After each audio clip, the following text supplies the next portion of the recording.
Olá, essa é a nossa quarta aula e a gente vai aprender um pouquinho hoje sobre mentalidade financeira.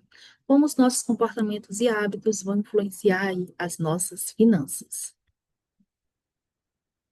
Mentalidade financeira, como a gente pode perceber, trata um pouco sobre o nosso comportamento, a forma como a gente lida com as nossas questões pessoais, com o nosso dinheiro, com nossos recursos. O sucesso financeiro, ele não vai depender apenas de técnicas complexas. Ele é fundamentalmente uma questão de comportamento. Muitos estudos aí evidenciam que 80% do sucesso é psicologia e 20% é mecânica. Então, o segredo do sucesso está em nós mesmos. O principal problema do investidor, e até seu pior inimigo, é provavelmente ele mesmo. Porque a pessoa cria hábitos de consumo mas não cria hábitos de poupar.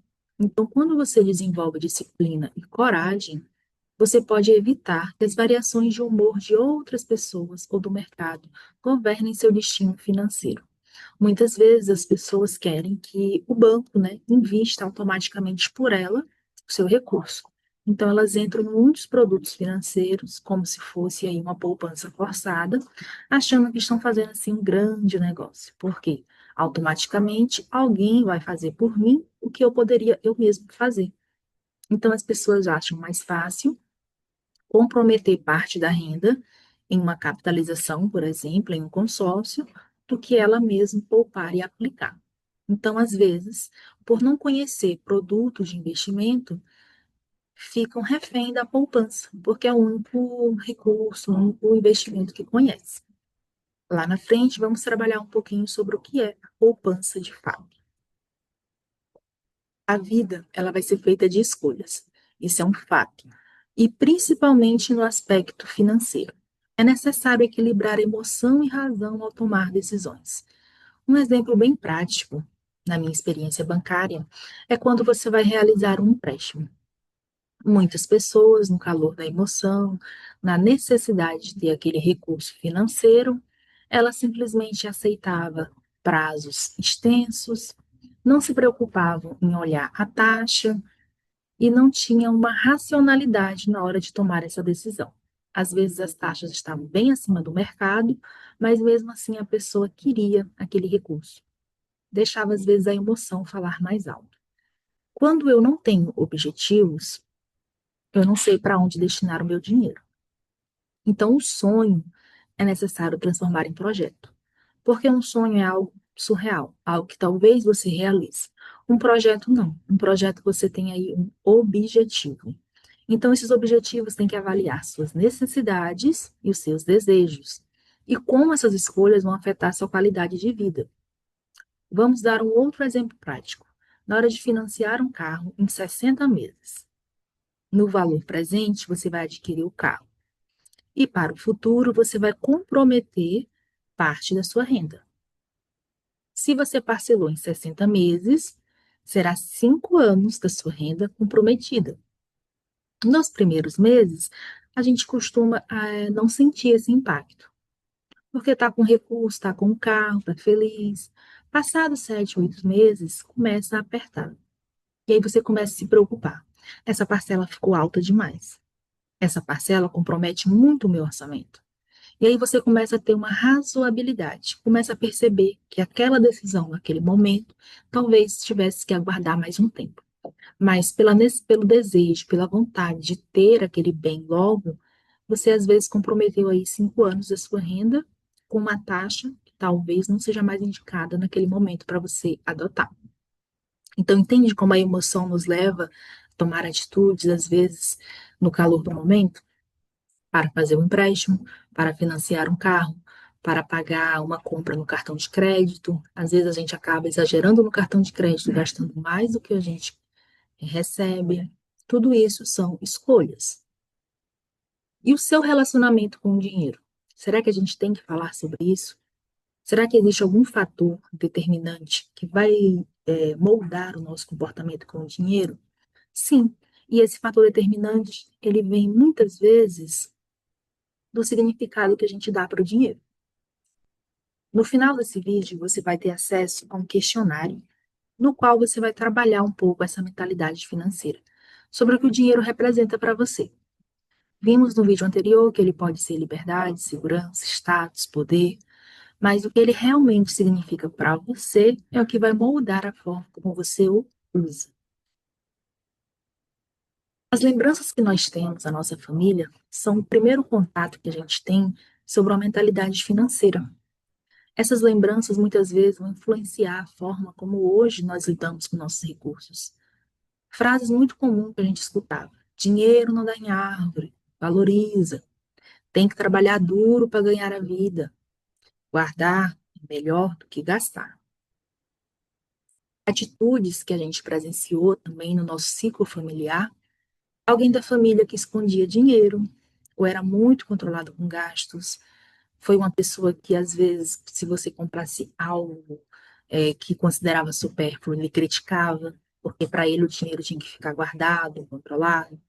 Ou, ao contrário, alguém que nunca guardou recurso algum, sempre estava com um carro novo, roupa nova, sapato do mais caro, gastava tudo que recebia. E para essa pessoa, ela mostrava que o dinheiro não precisava ser guardado, tinha que ser usufruído. Muitos momentos difíceis e marcantes também trazem na nossa mentalidade comportamentos, como o período de aperto financeiro, famílias endividadas, às vezes conflitos, brigas, perda de emprego inesperado, de repente o padrão de vida da sua família caiu, teve que se readaptar a uma nova realidade, ou a comemoração, uma conquista importante, como quando sua família conseguiu comprar a casa própria. Ah, aos 30 anos já tenho carro, casa. Às vezes essa cobrança de que aos 30 anos temos que ter sucesso também é uma mentalidade financeira. Essas conquistas que a gente vai observando ao longo da nossa vida também vão fazer a forma como a gente vai lidar com o nosso recurso. Às vezes a gente vai se comparar com outras pessoas, às vezes a gente vai ser muito precavido, uma pessoa que não quer gastar com nada, que considere supérfluo, uma pessoa, como a gente sempre chama, né, mão de vaca, que é o famoso, ou uma pessoa que gasta tudo, nunca pensa no futuro, pensa só no momento atual, não tem planejamento, não tem objetivos, não sabe o que que vai fazer com o seu salário, só sabe que vai gastar tudo ele quando ele sair. Então, esses hábitos repetidos em casa, eles vão moldar também hoje a forma como nós estamos lidando com o nosso dinheiro. Alguém da família que faz lista de compra, calcula tudo, quem guarda moeda no cofrinho. Ah, eu acho mais seguro guardar o dinheiro embaixo do colchão, já pensou? Famílias que conversam sobre dinheiro na hora do jantar. Às vezes não tem um diálogo dentro de casa sobre dinheiro, relação com dinheiro. Ou quem tomava a decisão financeira, né? Isso também diz muito. A pessoa na sua família que tomava decisões em relação ao dinheiro era alguém centralizador? Eu cuido do dinheiro, eu pago tudo, eu resolvo tudo? Ou essa decisão também era discutida entre a família? Muitas das vezes a gente não consegue ter um diálogo sobre saúde financeira dentro da nossa própria família. É cada um cuidando do seu recurso, às vezes fazendo investimentos arriscados, às vezes comprometendo aí a renda da família com parcelas, com cartão de crédito. Tudo isso acontece. Essas lembranças, elas vão moldar, né, essa forma como você lida com o dinheiro. Então, você tem alguma lembrança que tenha sido marcante aí nesse período, durante sua vida? Certamente tem alguma característica aí que você vai identificar como um gatilho, inclusive. As memórias que você tem em relação a esse assunto geralmente vão revelar as crenças que muitas vezes a gente carrega sem perceber. Podem tanto te ajudar quanto atrapalhar na relação com o dinheiro. Por isso, vale a pena pensar: o que eu repito hoje, sem querer, automático, do que eu vivi na infância? Por exemplo, se você cresceu ouvindo que dinheiro é difícil de ganhar, talvez hoje sinta culpa ao gastar com algo que deseja, mesmo tendo condições.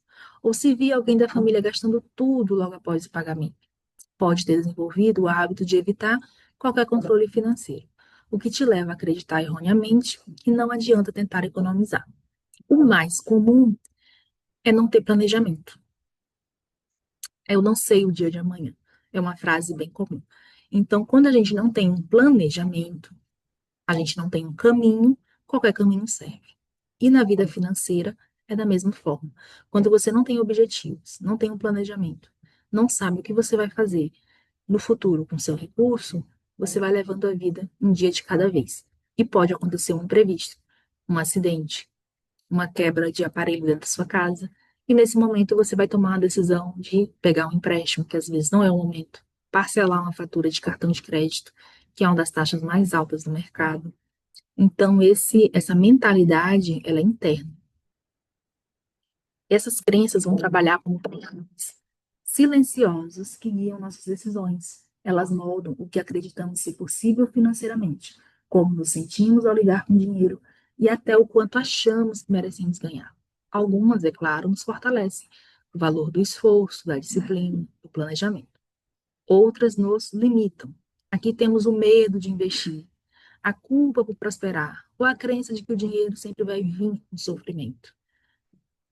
O medo de investir é um fator, assim, no Brasil muito grande. Por quê? Porque existe muito risco, né, no mercado também, e isso acaba limitando as pessoas. Então, existe um medo real de realizar um investimento, existe uma culpa, porque, caramba, prosperei, estou ganhando bom rendimento, e aquela crença de que para ter dinheiro eu tenho que sofrer. Dinheiro só é ganho se eu fizer um trabalho braçal, árduo. Temos muito isso também. Por isso, vale muito a pena parar e se perguntar: quais atitudes minhas com o dinheiro parecem ter sido herdadas? O que da minha história eu quero manter e o que já não faz mais sentido eu carregar?